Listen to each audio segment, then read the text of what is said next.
It competes in the androgen receptor for stopping androgens from miniaturizing your hair. And that's why you lose hair. And if you don't know that before, then don't use this compound and get to know why you lose hair first. I also take finasteride 5 milligrams. What the fuck? If I take 5 milligrams.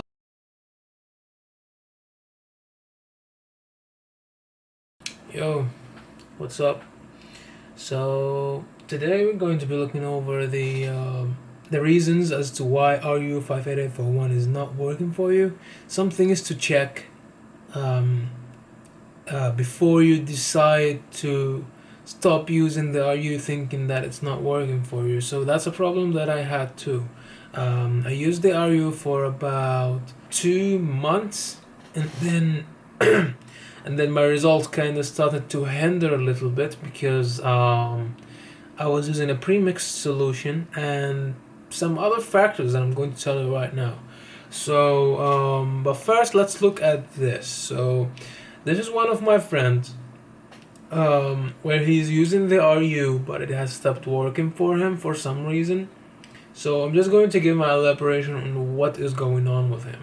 Okay, so here he is. So he says, I ordered RU from Chemio 5%, and started in September with very, very low expectations.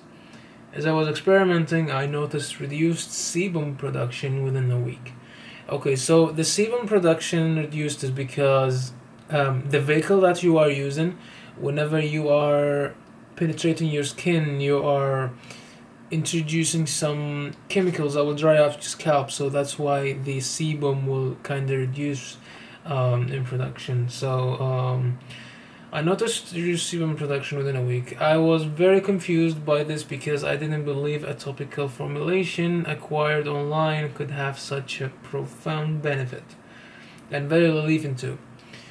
Okay, now that's a problem with us, like we don't believe in the thing until we see it, or we don't believe in the thing when it's small, or there is not a lot of data on it to back it up, or there's no studies, or not FDA approved. Or now, yes, the FDA is very important. Like it has to be very FDA approved, since the FDA cares about, just caring about that it's safe and to use and for human consumption, But just because there's not much data on it does not mean it does not work. Just because someone who is not famous yet does not mean he doesn't bring good content. So that's one of the problems. And so within a month, I noticed that actually my shedding had reduced tremendously for the first time in a year. I hadn't even noticed this was happening because I didn't expect it. Almost 2 months into RU, I saw tremendous regrowth on the crown and middle parts. Cool for you. Where I was applying it. So, no itch anymore either. The only side effect I noticed was reduced libido every now and then. Okay, so it doesn't have to be particularly the RU. So here's one thing before you take the RU. Before you take the RU, at least give it like maybe a month or maybe like 5 or 6 weeks, and see the differences in your libido. Like, because testosterone can peak at some points and get lowered at some points in life. So if you are not monitoring your sex drive pre-taking the RU, when you take the RU and then you start noticing your sex drive coming down, that's one of the problems that I had too. You kinda will be like, it's because of the RU, so you will assume that it's the RU that's causing the problem. So check that before you actually take the RU, and don't always assume that it's the RU. If you want to check more, you get more in depth on sex drive and RU and all that stuff, I have detailed in my experiment number 1 and experiment number 2 in the other videos. I'll link them down in the description below. You can watch them in the card. I also take finasteride 5 milligrams. What the fuck? If I take 5 milligrams, I will myself shrink. Like, this guy is like, seriously, he's going like to the nuclear path. 5 milligrams. I hope it's fake. um, by the 4th month, I shed like crazy and lost all my gains. I am uncertain if this was from RU losing efficacy, or if it was a result of peptides I was taking that may have raised my tea production. Stay tuned. Okay, so in the 4th month, okay, so before we dive deep into the reasons as to why it stopped working for him, I want to speak about the peptide that he's taking. You know, peptides are not always safe to use since they are not always real, because they are not FDA approved. You know, so you can take them from online. You can't go to a pharmacy. Or can I get some BBC 157? TB 500. You're not going to do that in the farm. Can I get some needles? And I tried doing that, to be honest, and they were like, "What? What is that?" They don't even know what is that.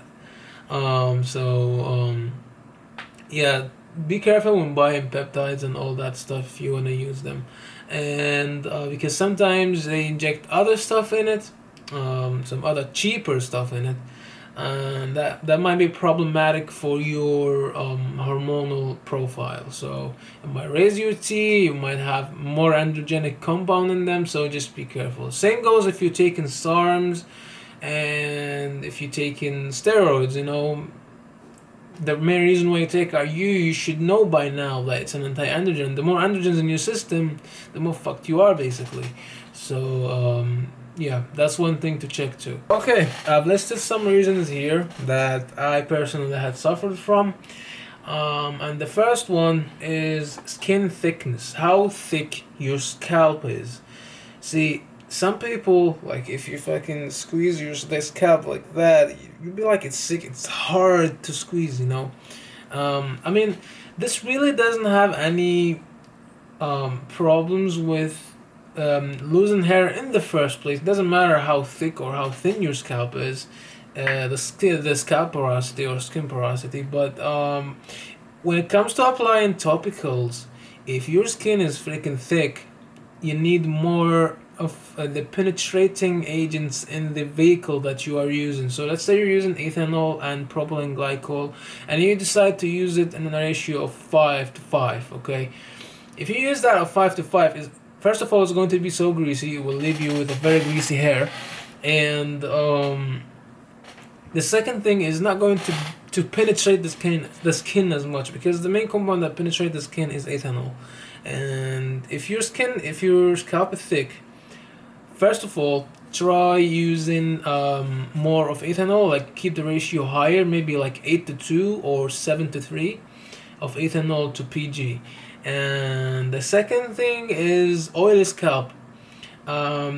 You should never apply any topical that you wanted to get absorbed to the hair follicle while you didn't wash your hair.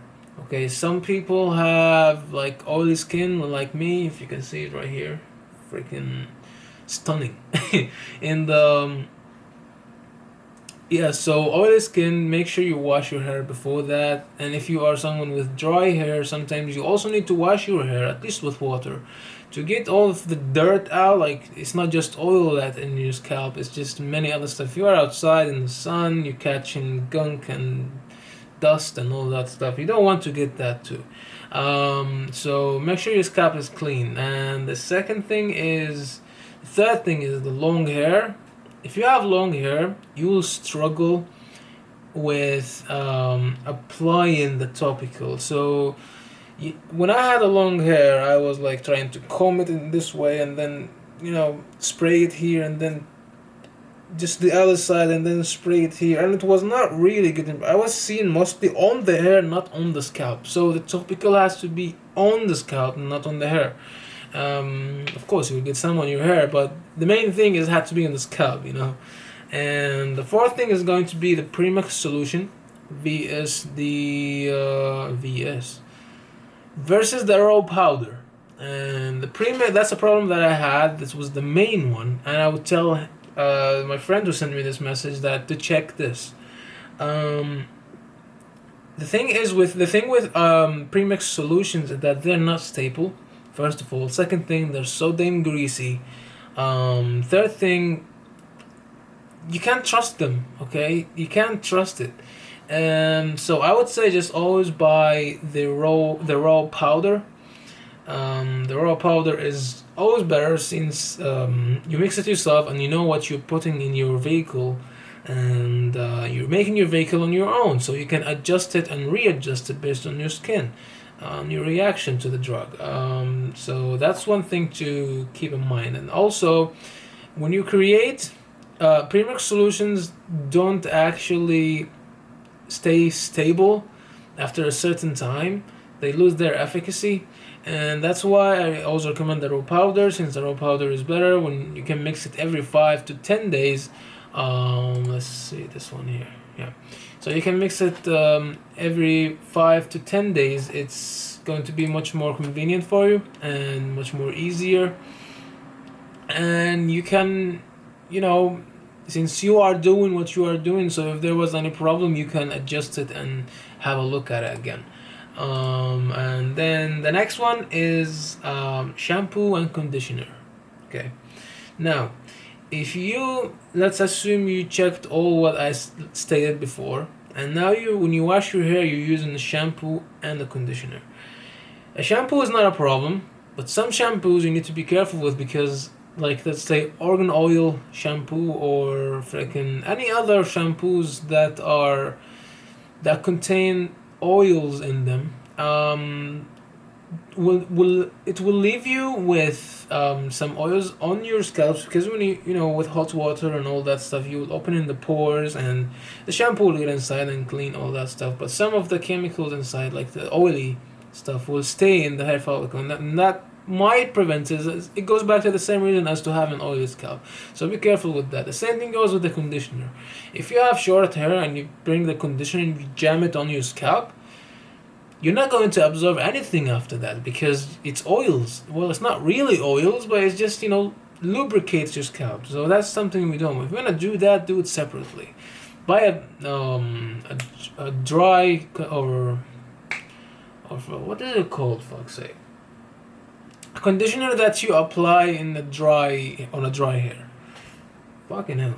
The next one is how fast you apply the topical after showering. See, if you get out of the shower on wet hair and you apply the RU, don't do that. It's not going to be absorbed efficiently. So wait until your hair is dry, and that's why I always say having a short hair is way much better for absorbing the chemicals on your scalp. So wait until your hair is dry, not just the hair, the scalp. And so the next one is how much and what dosage are you using. See, if you're using 10 milligrams and you're afraid, you probably need to up the dose. Okay, so that's one of the problems too. Some people fear this compound. Well, I fear it too, since it's a very potent anti-androgen. You have to keep in mind that there are some side effects that might occur, but so one of the things, if you are using less than, let's say, 20 milligrams or 15 milligrams or 10 milligrams, like that, on that territory, you need to up the dose. That might be a problem, like your dose is very low. And the third thing is the vehicle ratio. As I said, it links back to the skin porosity and skin thickness. Like if your vehicle is not penetrating your skin, like if you have a lot of PG in it, like the premix solution is not going to penetrate the skin well. So that's one thing to check as well. And the last thing is taking steroids or SARMs like Rad 140 and stuff like that will be problematic for your hair. At the end, we all know that the main job of this compound is being anti-androgen, and it competes in the androgen receptor for stopping androgens from miniaturizing your hair. And that's why you lose hair. And if you don't know that before, then don't use this compound and get to know why you lose hair first, because it's not like a Godfather fucking, whatever. So if you're using steroids, you have more chance, you're more likely to lose hair, definitely. So this compound is not like magic. You can't take as many steroids as you want and you apply it, even if you use 100 milligrams dosage. So keep that in mind. And to my friend here, I would say have a look at the checklist that I told you, and he's going to buy the raw powder and start mixing it himself because he was using the premix solution. I told him that already. And if any changes, if anything, I will let you guys know. And that's pretty much it. Check me out on Instagram. Check me. Please share and like and subscribe to my channel if you want to see more content of that. More so into bodybuilding, not really for hair, but I know the suffer, so I just like to help people, around and see if I can at least help one. So many people are reaching out to me. You can reach out to me in my DMs through through Instagram, and I should be able to kind of help you out. But remember, I'm not a freaking doctor, so I don't know shit. Yeah, that's pretty much it, and we'll talk to you later.